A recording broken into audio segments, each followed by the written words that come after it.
there just wasn't a whole lot of hope.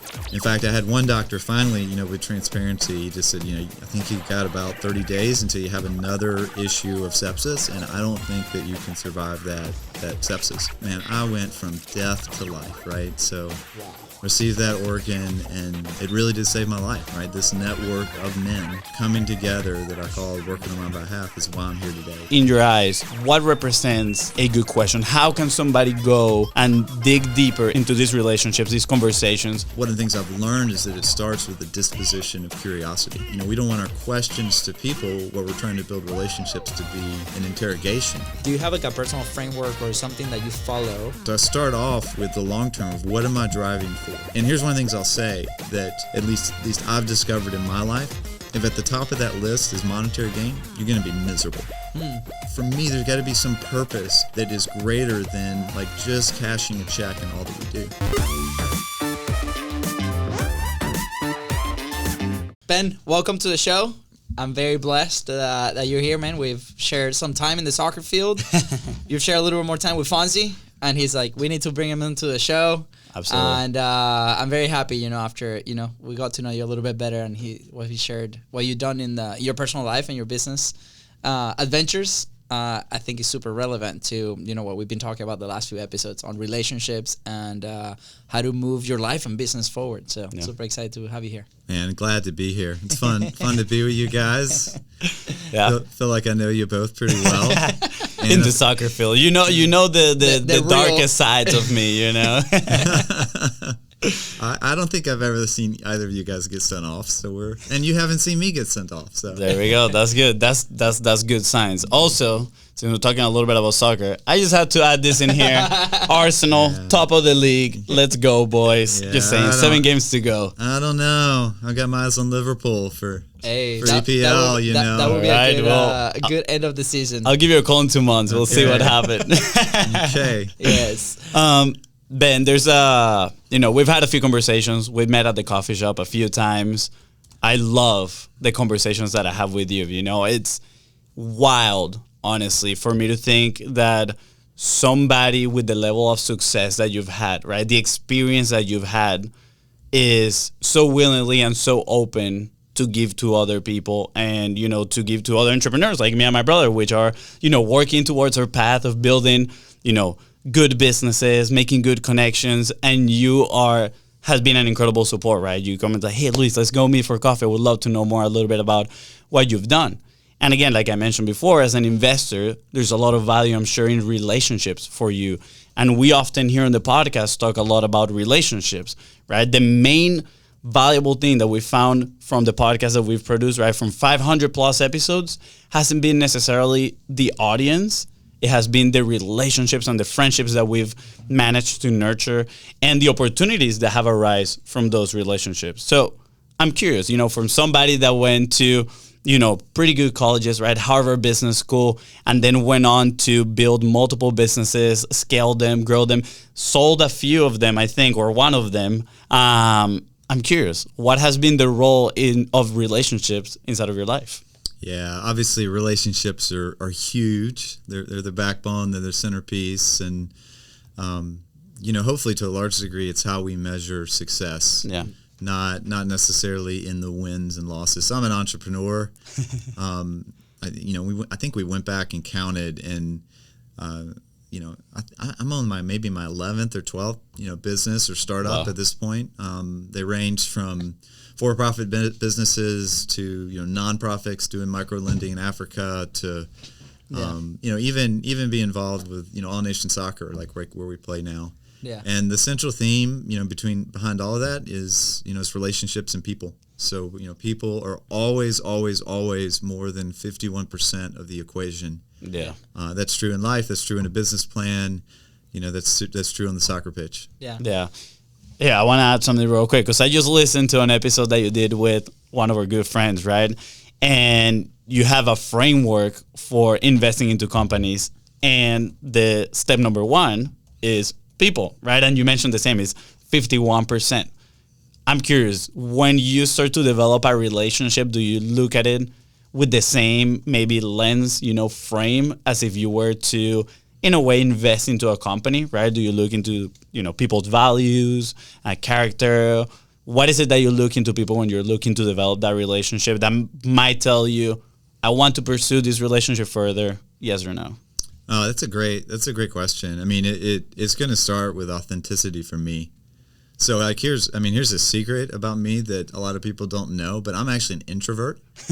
like for me, I would always describe, the seventh layer of hell as having to go to some network event for my business and show up at a conference where I don't know anyone and spend 3 hours. Yeah. I aligned with you in there. Oh man. So I'm actually an introvert, and like being with people, particularly people that I don't know, drains me. Like it takes a lot of energy. Interesting. Yeah. So I am always looking to go deep with fewer people. And for me, deep is authenticity.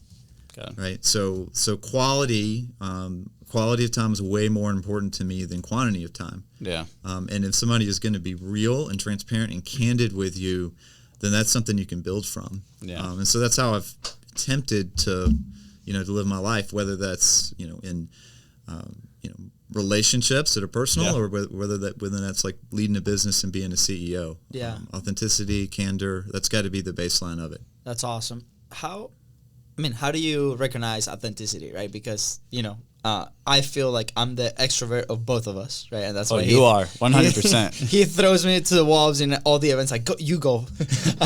I'll stay here editing. But at the same time, when I'm, for example, in those conferences and different things, you're meeting a ton of people, and there's like a layer, right, between that person that you meet at an event and then the actual real person on the other end. And I've questioned many times for the people that I meet. At the surface, they sound and they look amazing, but then really about investing that time that might be more valuable than anything else, right? Especially, now with family and now with different responsibilities, like, do I actually invest time in X person versus Y person? Why do I invest that? And that, to me personally, because I connect with so many, maybe in those live events or even with the podcast, I tend to dedicate a lot of time to a lot of people. So how does somebody start recognizing maybe those indicators of authentic relationship, especially in business? Like, I'm very fearful. I'm very honored to be working with my brother, right? Because obviously we've known our entire life, but then let's say we need to find somebody else as a business partner or as a partner in a project. To me, that intimidates me a ton because of that authenticity part, right? Because it cannot be more authentic than me and Fonzie today, right? So that's like our standard. And it just gets like really challenging for me to even think. And sometimes projects don't move forward because of that fear. So how do we start identifying authenticity in those relationships? And how do we move forward with some of those? Yeah, that's a really good question. And you may not like the answer because I don't think it's formulaic. Yeah. So first of all, I think it helps to understand incentives and what motivates people. And it's probably why most of my relationships don't start at a conference. Most of them start by some kind of interaction where there's a give and take, and I'm involved in a transaction together with someone. So, that transaction may be, we're on the soccer pitch together, and I get to watch you take a hard tackle from behind and see how you respond to it. Or, it may be, maybe in a business environment where we bump into each other as part of a transaction. But once you have that transaction, the most important thing you can do is just ask good questions and then listen. So one of the ways I judge the success of a meeting, whether I am talking to an investor to raise capital into something I'm doing, or I'm an investor, investing in a business, is the quantity of time the other person spends talking. And my goal is usually for that to be 75 to 85% of the conversation. And generally, most people, I've found most people will judge the meeting based on how much they've talked, right? So if I'm raising money from an investor and they've spent 75 to 85% of the time, leading the dialogue, they're going to look back and say, oh, that meeting went so well. Like that got so much. So over the years, one of the things I've learned is just asking good questions. And asking the right questions, and then listening to the response. That's key to break down that level. Once you ask the questions, and this is the piece you may not like, to some degree, it's spidey sense. I mean, there's not a matrix. I like Excel. I like formulas. I like to be able to plug things in. I was an engineer at Georgia Tech, right? I like to plug things in and say, this is the outcome. And with people, it just doesn't work that way. And so, there's this like gut instinct, I think, that drives us. And that gut instinct is formed not like from, anything necessarily like mystical or what you ate that morning for breakfast. Yeah. But I think to a large degree, it's formed by the experiences that we've had over 10, 20, 30, 40 years. And the longer we've done that, the more attuned we've sort of become with like, hey, something is awry here, or there's something in here that's worth leaning into. Yeah. So, I mean, same as I'm guessing asking good questions, right? That comes as a skill that takes repetition, right? It's same as communication, right?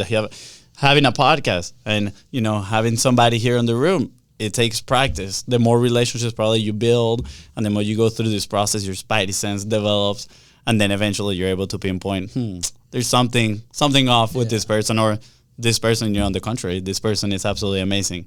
I'm curious though, talking about good questions, because obviously, again, we run a podcast, we preach podcasting to a lot of people.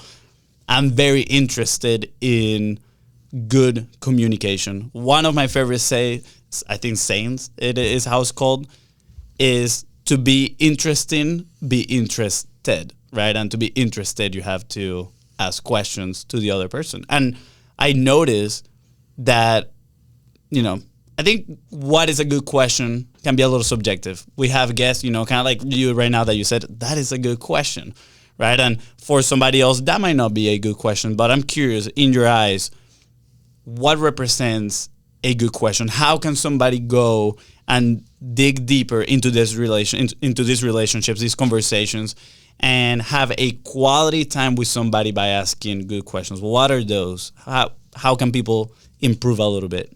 Yeah, well, you're right in that I think it is something that is trained and developed, and I've had a lot of people invest in me.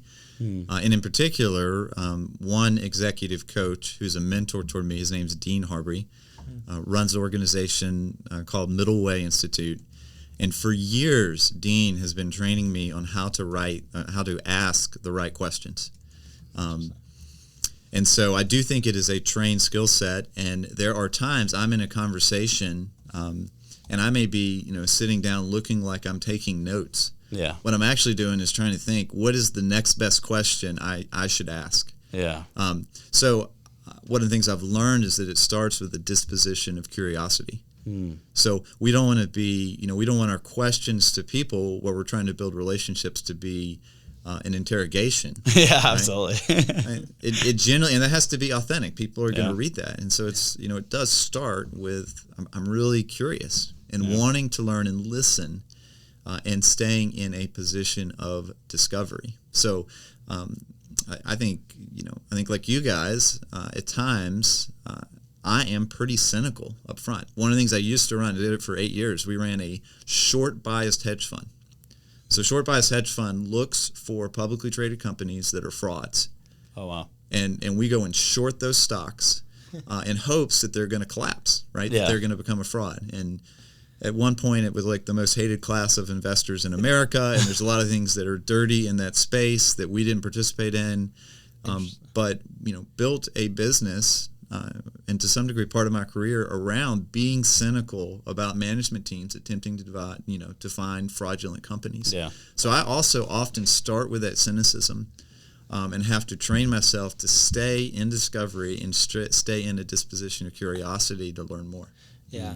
Wow, you're like the superheroes of a stock exchange. I feel like this SWAT team going in and super villains, because the company's fault is zero, right? The people hate us. People hate short sellers. So. Yeah, I mean, you're pretty much betting on the fact that they're gonna fail, right? And that's how you can make the profit. Yeah. That is so interesting. Yeah, you have some really cool stories. I'm sure we're not gonna dig into all those in here because the podcast would be never ending. We're definitely gonna have to have a part 2 just with some of these stories. I think I have a question. Were you always into business, like growing up, or like how was your introduction to the world and the amazing things that you've done? Yeah, no, I wanted to be an engineer. Really, I wanted to be a soccer player. Right? I'm still waiting. Let's be real. This is a podcast of frustrated soccer players out here. I'm still waiting on the national team to call me, right? Like, Hey, we're still on the yeah. There's a guy online, World Cup Dad, I think. Have you come across his content? No. It's a guy that never played soccer, and he made a public goal, I think 2 years ago, that he wants to go play in the World Cup for the U.S. And right now, I mean, he started zero skills, zero nothing, and started training and, building publicly, right? And right now he's in Brazil doing some tryouts with like a third division team, I think, over there, which is really incredible, right? I'm like, this is crazy. Maybe we, should link up with this guy, and maybe Venezuelans have a little more options. Interesting. That's an interesting case study out there. Yeah. Well, as soon as it's done, we'll go train. Yeah. So, I mean, it's a funny story, but I wanted to be an engineer. Yeah. And I look back on this as one of those first decisions in my life, and faith is an important part of my life, and there's a handful of times where I feel like God has spoken to me and helped giving me direction. Just a handful, right? It doesn't happen every day, it doesn't happen every year, but just a handful. Yeah. And ironically, one of those was school. Like, I came out of high school, and I thought I had a good chance of going and walking on to a Division I team somewhere, or maybe even getting a small scholarship at D2, D3 school. Yeah. And I had a full academic ride as an engineer to Georgia Tech.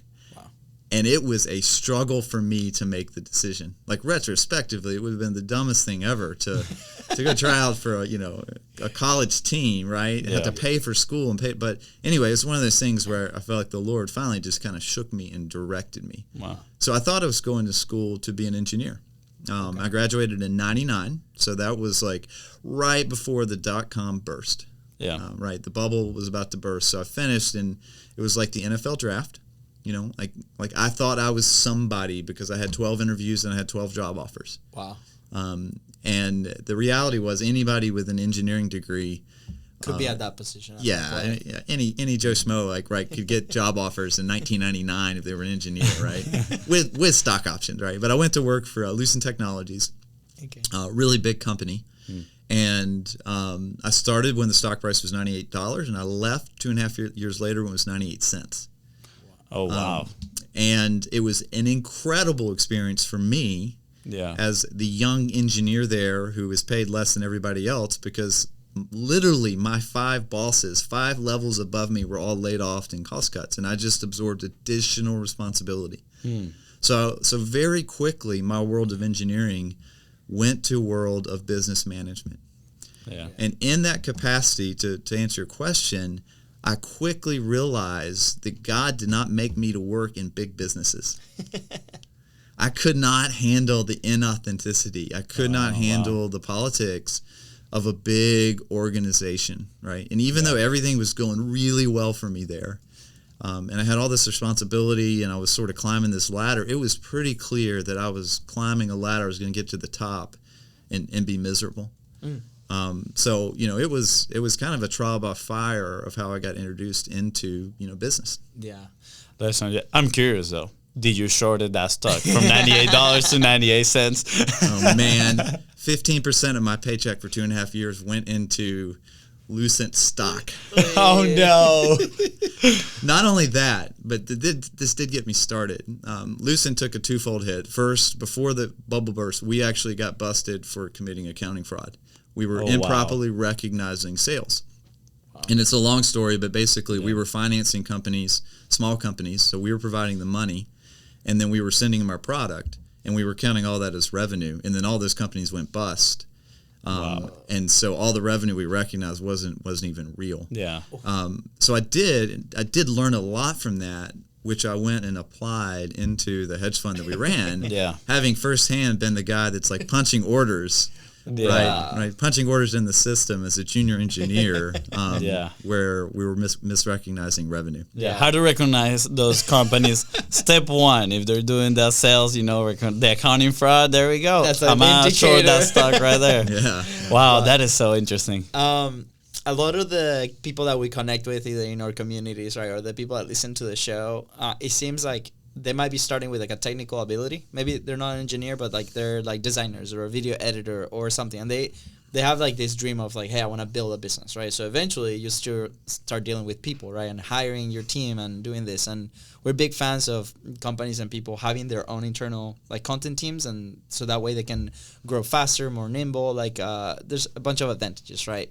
So from that transition that you had, that it looks like it was a little forced, right? Maybe not by choice. What are some maybe 2 or 3 lessons that you take with you, right, as you move forward, right? Because we've lived that, right? The first time that we hired a team, we had no idea how to run like do we do a daily huddle? Do we do this? Do we do that? And we've kind of, started developing our own systems. I feel like it's still a work in progress. It has evolved quite a bit, right? And we don't have a massive team. I think it's like 7 of us right now that, internally for Biz Bros. And, but it's been an interesting, right? And sometimes I even think about this, like, do I really want this? Like, do we really want to grow like to a big agency, which is the answer is no. Like at first it was, yes, let's just do this. But now we're like, I don't know if we want to deal with that many people, right? So what are some lessons that you took with you at that point? Maybe for people that, if you enjoy it, great. You're going to move forward and you're going to continue to develop and learn. But up to that point, like how do you recognize that? If you really want to go not manage people or a different route? Yeah, right. That's a good question. So I think it's important to separate and segment managing people from leading people. Mm-hmm. Those are two very different skill sets. And so if you wanted to break that like into the hierarchy of a company, it's really important that the CEO be visionary and be a leader. It's really important the COO be a really good manager. And those are we'll just call it like different spiritual gifts. Yeah. Right. I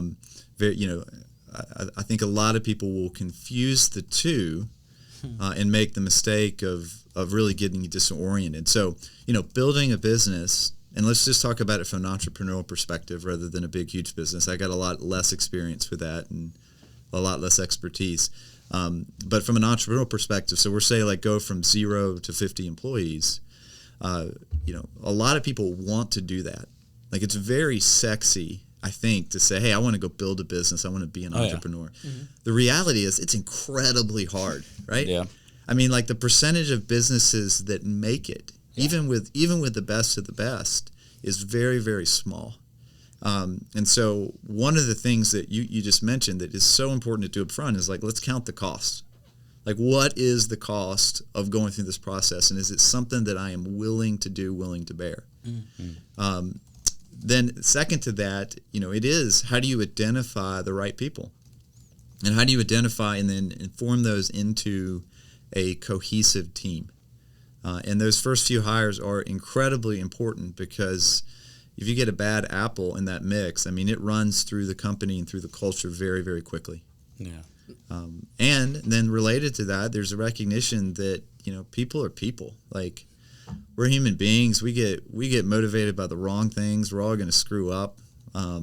We all need help. Like, we all need grace in certain circumstances. But you got to recognize there are just going to be problems, right?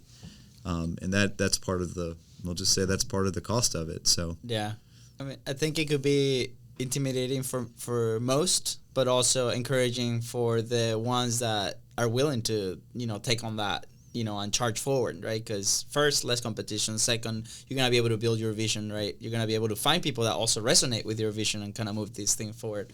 And, just Friday, I think, like a project came our way that is out of our scope of the things that we do, but it's really exciting, right? And we started thinking about like, should we say yes to this? Should we continue to to meet with them? And we put a social post of like, hey, there might be a possibility that we're working on this. We don't have capacity right now, but we might be looking for people to come on.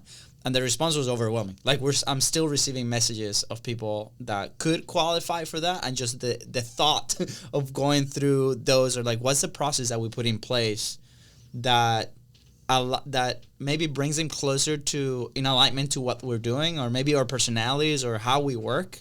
That's something that we never considered before, making the first mistakes and hiring the wrong people. We hired first an agency that we thought it was one guy that was working, and he sub-hired a bunch of people, and we discovered by those guys that, kind of whistleblowed the whole operation. And what a crazy first experience we had with that, and it's like for many that would have been like, this is the end of it, right? we learned a ton from that experience. Yeah. But thank you for that advice, and I hope this encourages a lot of people that are in this journey right now to be like, okay, maybe this is a good path for me to take, and it's okay if it's not, right? That we can always transition and find new. Yeah. I want to keep digging a little bit into some of the relationships that you've had, because I feel, again, even you mentioned here on the form that we sent to all of our guests, right, that some of your best friends, closest friends, even saved your life, right? So again, big value on relationships. Clearly, you're somebody that is very influential. But before I go there, you mentioned, the difference between managing and being a good leader. And I'm curious, what do you consider yourself, right? And what are those values that a leader might have, right? Or a manager might have? What is that difference in there between the two of them? Yeah, I mean, I think I've evolved. I hope I'm evolved. I enjoy the leadership vision element more today, maybe than I did 10 years ago. And so I think there was a time, and as an entrepreneur, there are times you have to play both. Yeah. There are periods in the growth of the business you have to be both. But there was a time where the skill set requirement of a manager, which is heavy one-on-one, kind of in the trench relational skills, being able to create, I call it sort of micro incentives, that drive performance, being able to keep people accountable, right? That's a hard thing to do, but developing enough trust to enforce accountability, those are all things within the realm of, management. And to a large degree, the manager's job, a good manager's job or a good, implementer's job is to be able to say no to the things that, the leader may be advocating for. And so there was a point in my career where I had a partnership relationship, and my job was to say no to 90% of his vision. To keep us on track. We made a great team. We made an incredible team, right? But that has evolved over time, right? And so now to be able to be creative, to be able to have a longer time frame as we become leaders, like the time frame for success, those runways lengthen. Yeah. We may be looking now and thinking more in decades instead of like quarter-to-quarter results or year-to-year results.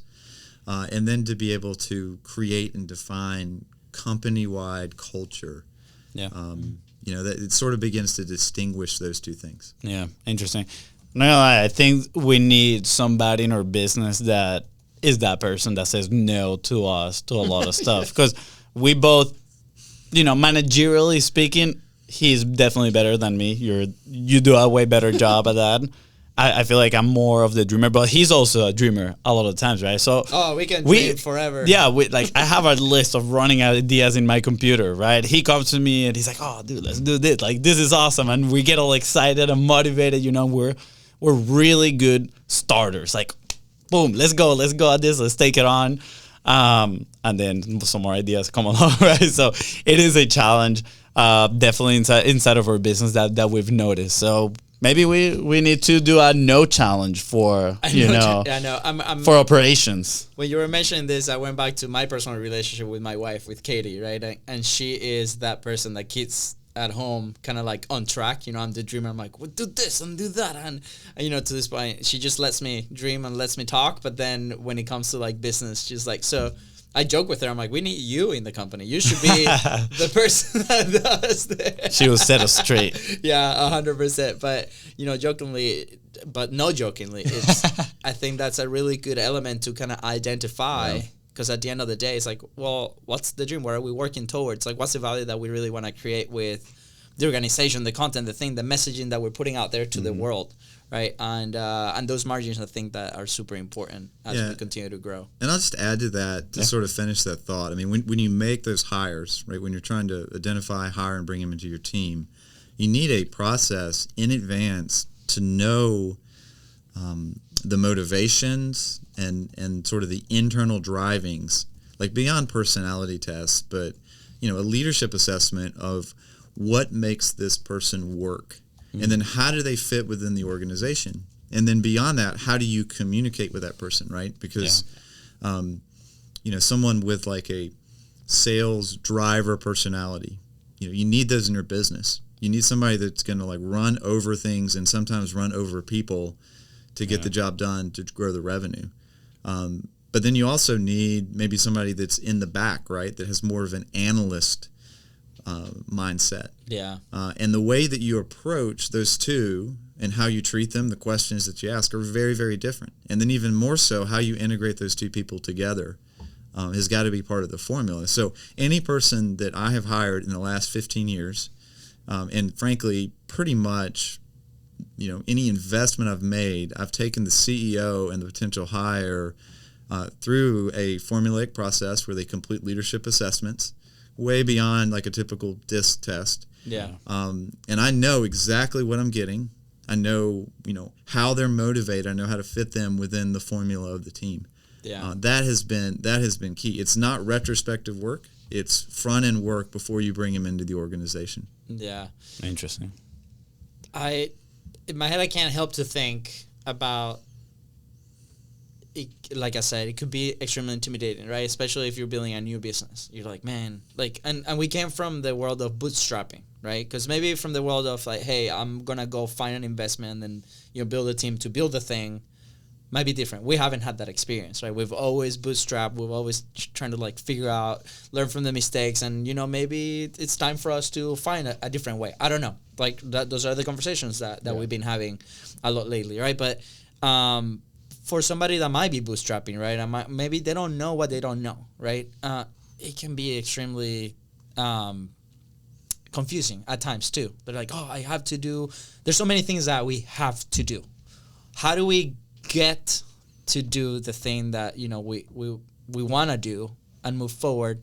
Is there a framework that you're like, okay, internally for me as a person, right? Regardless of everything that's that's outside, how do I bring it home? How do I bring it to me? And then identify my next 2 or 3 steps, right? Because then maybe you're gonna shine the light in the terrain that you have ahead of you. I'm like, okay, maybe this is the next thing that I need, and maybe we allocate the resources towards that and continue to grow.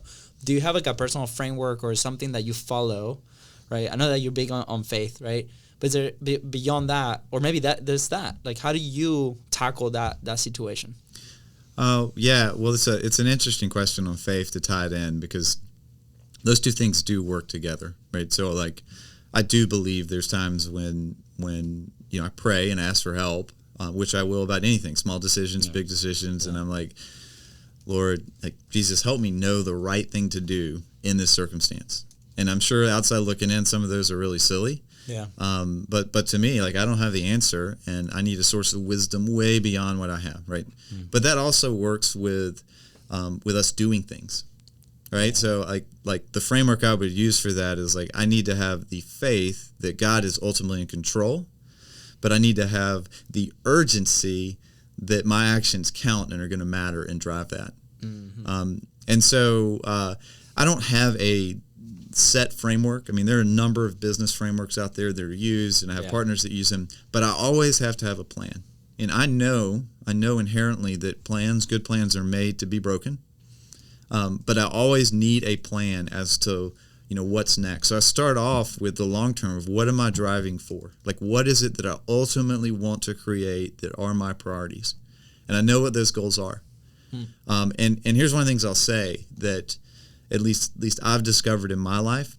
If at the top of that list is monetary gain, you're going to be miserable.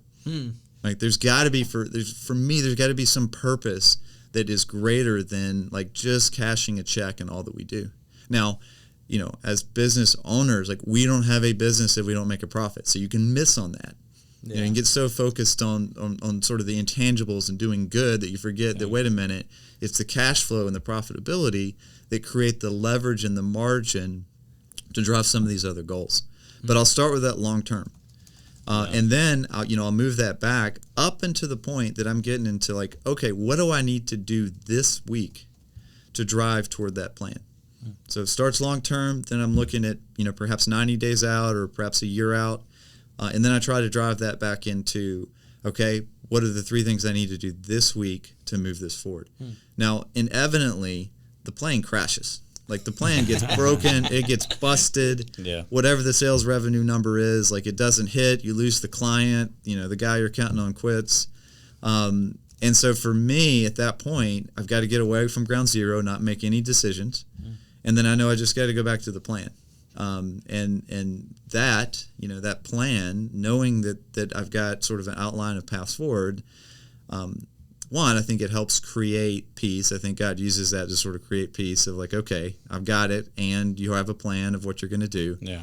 But it also drives framework for future decisions, and it makes it a little bit easier to process. Yeah, I like that, bringing it back and putting it into your plane of control. Like, I have control of this. That's probably why it brings you ease, because if we start blaming, ulterior factors, we're going to feel like we're losing control. We're giving them our power, and then it's going to be very difficult for us to gain peace mentally, right? But when we know we have control of something, we have a plan, hey, now it depends on me on taking action on this to move a step forward. Yeah, it's a little bit of a dichotomy, I suppose, because we aren't really in control. Like, I'd be lying to myself. Like, if I said, you know what, I am in control of this. Like, I've got this outcome, because no matter what we think, it's just not true. Especially with my framework, right, that there's a sovereign God that's guiding it. But it does help drive that sense to me of like, okay, I know what I'm going to do.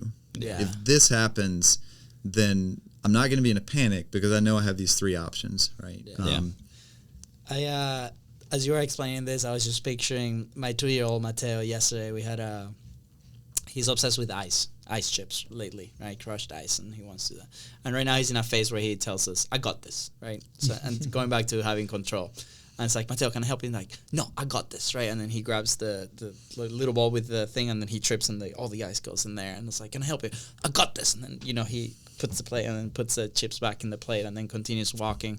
And then he gets distracted and like, and then he turns around, he looks at the plan, right? The couch that he wants to go to, and then he continues, and then he trips again, and the chips are on the couch now, and like, I got this, right? And as you're explaining this, I'm picturing this image of, my kids going and learning through their own processes, and when they want to do their own thing. And they're doing that. They're resetting. They're like, my plan is to take the ice chips from the fridge to the couch, and it doesn't matter. They crashed. They fell. I got this. And, they put them back in, and they continue to move forward, and then they get distracted, and all these things happen, right? And to a certain extent, like, that's our day-to-day, right? Like, we have the end goal of whatever, sales goal, relationships, podcast episodes. Things are going to be thrown back and forth. And sometimes we're too in it to kind of see it. And I like what you said of like, hey, step back, get away from ground zero, right? Go back to the drawing board and continue to that. And I think a lot of my personal frustration sometimes comes from being way too close and trying to move inside of the ground zero instead of slowing down, stepping back, like what's the actual plan, and then continue with those actions. So thank you for that reflection, man. It's a challenge to step out, honestly, and get that view. But like, to carry your analogy on, because it's such a good point, right? You're there like as dad. Yeah. And you sort of know the answer. Yeah. Right. So you're there to guide. And the same, I think, is true for us. I mean, how do we get outside of ourselves so we can, see the forest over the trees? I mean, we need like those mentors and advisors surrounding us in our life.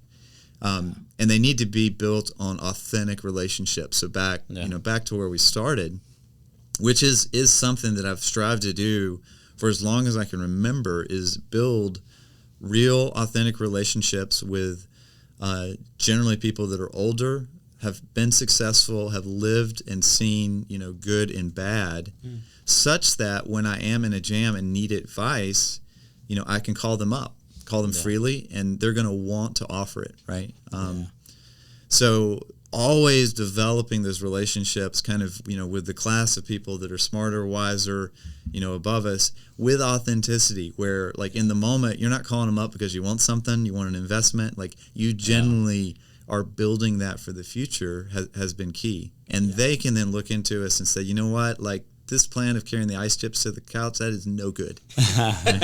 And you got to be able to listen and adapt and have the wisdom and courage to sort of change course when people speak into your life. But you have to have those people in your life to course correct you. Yeah. Before you go, to finish that, we ended up giving Mateo a little cup with a lid that he can just like slate the hand through, so we avoid the messes. So like you said, Win-win. the new plan, and he was able to do his thing. Win-win situation. Win-win. I love it, and I love too how you piece that conversation back into value of relationships. And it's not the first time also that you mention, mentors in this conversation. So I'm curious. I'm gonna pose 2 questions. You can go whichever you want, right? But you can answer the other one after. So the first question that I got is, when do you realize the value of mentorship, right? And how have you go through your life, seeking that? Maybe you say you have an executive coach, right, for asking good questions, investing into those mentors as well.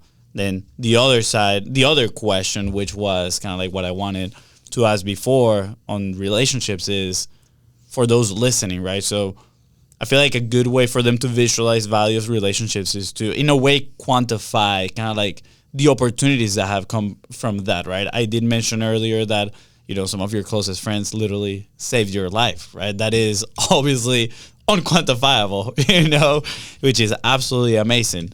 And if you want, if you're comfortable, you can share a little bit of that story here as well. But also that value of relationships when it comes to opportunities. You just mentioned right now, you're not going to call people just because you need an investment or whatnot. But those relationships, at the end of the day, they do develop into some other opportunities. So I'm curious. Again, tackle whichever you want first. No pressure. Yeah. I'm not sure I'm smart enough to even remember both questions. So I'll just start. I'll start with the latter. That's okay. Yeah, absolutely. And, there's not there's not time to tell the full story. Yeah. But it is true. Like, that is one of the ways God saved my life very, very clearly. I should not be here. I should be dead. And if you guys want the podcast, I can even send you a link that walks through the entire story, right? So if somebody's interested and they say, "Oh man, I got to hear this," then it'll save us the time. But the short version of it is about a little more than 10 years ago. So 10 or 12 years ago, I had a autoimmune liver disease, and it was ravishing my liver. Destroying it. The only way I was going to live is if I had a liver transplant. And frankly, the outcome from liver transplant for the disease that I had, it was called PSC, primary sclerosing cholangitis. Frankly, the outcomes with a liver transplant were pretty good. But I was deathly ill, and I'd had it for a long time. It was unclear if I was going to need a transplant or not. I had really good doctors. I was living in Dallas, Texas at the time. I mean, they're looking at it and they're saying, maybe in 15 or 20 years, maybe you're going to need a transplant, maybe not. Suddenly I got sick. I mean, I got deathly sick in the hospital, something like 72 out of 90 days. And the reason I was sick is because the disease causes inflammation in the bile ducts within your liver. And that inflammation effectively, that inflammation effectively sort of backs it up. And so you get all this nasty bacteria in your liver, and it's just infection after infection. Wow. And then you become at risk of being septic and dying from that. Wow. So it is possible a liver transplant sort of cures it. But the way that livers are awarded, via the transplant list in the system of the United States, it's not like kidney disease where there's a waiting list and it's time-based. Instead, they're awarded based on how close your liver is to dying. Wow. And so they have a formula, it's blood test, and it's like, your liver is about to give out, so you're high on the list. If something comes available and meets your blood type, we're going to fly it in. I was not going to die from a misfunctioning liver. I was going to die from infection and sepsis. And there was really not a lot within the existing system that would allow that to move up on the list. So it was crazy. It was like a broken system to me, in that, there could be this great outcome, but I can't qualify for it. And it got to the point where, without going into all the details, I got to the point where I had doctors sort of look at me, and I'd been in the hospitals enough, and you could read doctors, and there just wasn't a whole lot of hope. In fact, I had one doctor finally, with transparency, he just said, I think you've got about 30 days until you have another issue of sepsis, and I don't think that you can survive that sepsis. Wow. So I was at a place really without anything, anything else that I thought that I could do. Certainly praying about it, certainly just trying to trust God with it, right? There's a sovereign God. He's my creator, believing that. And I did the only thing I knew that I could do is I called 9 men in my life from my network. They were different places, different locations. Some of them were captains of soccer teams. Some of them were guys I did business deals with. Some of them were men at different churches I'd been at. And I said, guys, like, here are the circumstances. Like, this is where we're at. I can't really do anything else to help myself, but there's a couple ways that I can survive. And so one of those was through something that's called a living donor donation, and that's where somebody else who is perfectly healthy goes into surgery and they cut out 3/4 of his or her liver and they put 3/4 into the person that needs the transplant, and both of those grow back to full capacity. Wow. But it's a pretty intense surgery, and there is some risk. I mean, there's a 1% mortality rate for perfectly healthy people, right? So there's I'm processing that. There's no way I want anyone to go through that I know. All 9 of those guys volunteered to do it. Wow. Plus, they got the word out, and there were another 50 people that called the hospital that said, I want to donate my liver to Ben. I mean, talk about humbling, right? Yeah. So we're racing through that process, and I'm really, really sick. I mean, I'm deathly ill.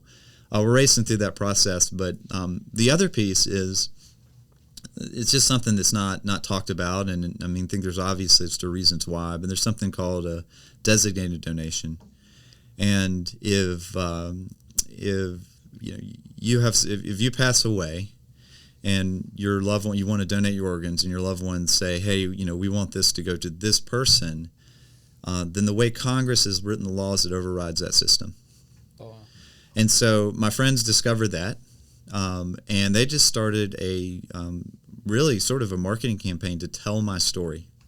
And they're just, it was a campaign to raise awareness about liver transplant, but also a campaign to say, hey, if you have a loved one, that passes away, that, you can designate an organ to Ben. Never happens, particularly with livers. Sometimes it happens with kidneys. It's just so rare. And my circumstances were so very different, right? Where we had a system that was broken, and my friends are looking at that and saying we have a way for Ben to potentially survive. So I'm anti-social media. We're talking about relationships. I've got LinkedIn, and I don't even like checking that. So I'm the least friendly social media guy you got. And one of my buddies, his background is in that space, and he started a website and a page, and others got the word out. And within a couple weeks, there are thousands of people on 5 continents that are praying for me. Wow. I'm getting letters from China and letters from South America. Wow. And there's all these churches that are praying for me. And so that actually drove, that drove this website kind of up into the rankings. Yeah. And there was a young lady, and her fiance passed away, and she had the opportunity to donate his kidney to her aunt, and went to the doctors and said, wow, since I can give this to the aunt, can I choose where the other organs go? And in that capacity ran a Google search, and this page that my friend set up for me showed up. Wow. And there's a miraculous story behind that of what happened and when, but man, I went from death to life, right? So received that organ, and it really did save my life, right? This network of men, coming together that I called working on my behalf is why I'm here today. So that was 11 or 12 years ago. And as you guys know, I don't know if my doctors know this, but I can take a hit on the soccer field, right? Yes. Yeah. So I'm so gracious to my friends, so gracious to God for just circumstances that are unexplainable, particularly if you follow the whole story of miraculous intervention in my life. And, it wasn't that God touched my liver with his hand and miraculously saved it, but he used people, and he used the relationships around me to allow me to be here today. Yeah. Wow.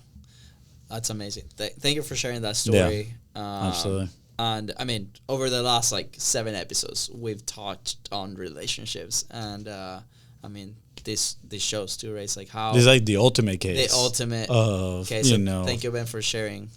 Yeah, I didn't know, honestly, and I feel like I still don't know the full extent. You're gonna have to send us that link so we can listen to the whole story, right? But I didn't know how deep into, again, relationships it went. And as you were sharing the story, I got goosebumps.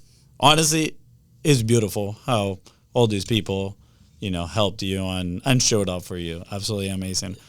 Honestly, I'm like, I don't even want to ask the first question that I asked you. So I'm like, this was, absolutely amazing. Yeah. If you don't mind, I'll do like a small reflection on this. I think. Yeah, I would love to. Most people think that it takes a lot to maintain those relationships or to, you know, to develop them. And I don't think they do. Like, it's like a phone call, like a text message, you know, and we will be very surprised if we reach out to somebody today to say, hey, thank you for being in my life, or I'm very grateful that we had this experience together. Do you need anything? Like, how can I help you today? And that simple, you know, extending the hand will take us a long way. We have a coach that we work with almost every single week, Bart, and on Fridays he, you know, encourage every single person to send 5 gratitude texts, right? And that might be the little bridge that we need for those relationships. So, and then you'll be very surprised with their response. I think, you know, we're, as a human race, I think we're good people mostly. And it just takes 2 seconds, man, to continue to develop those relationships. So thank you, Ben, for inspiring us and everybody here on the platform to be better. Yep. And all your lessons, man, it was so awesome. Is there anything else that you want to add before we head out? No, man, that's the good word. Thank you guys for having me. This was fun. Happy to do it again sometime. We're gonna have part 2 for sure. Because I gotta ask that question. You know, that was before that one. But. Yeah. Well, I appreciate you both, and you guys know where to find me if there's anything I can do to. Thank you. To help you along on your journey. Oh yeah. Thank you, Ben. Thank you. Appreciate you so much. What an episode. What a conversation. I loved it. I love having conversations with you, man. I'm telling you, every time we go get coffee, I come back to him and I was like, man, Ben is so cool. And I'm grateful. We also get to share the soccer field together. I haven't shared it in the last couple of months, but, you know, I'll be back. We're on the playoffs, baby. Let's go. I know. I'm excited. I'm going to go watch you guys crush. Yeah. Fonzie, anything else you want to add? Just grateful. Thank you, Ben. Thank you for everything. And, we'll see you around. Cool. With that said, guys, thank you so much for tuning to a Contents Profit podcast. Go ahead and follow the show in your favorite podcasting platform and on social media at BizRosco. That is right. If Ben here to help you move one step closer towards your goal, please don't forget to share this episode. And of course, don't forget to leave a 5-star review. See ya. Bye, guys.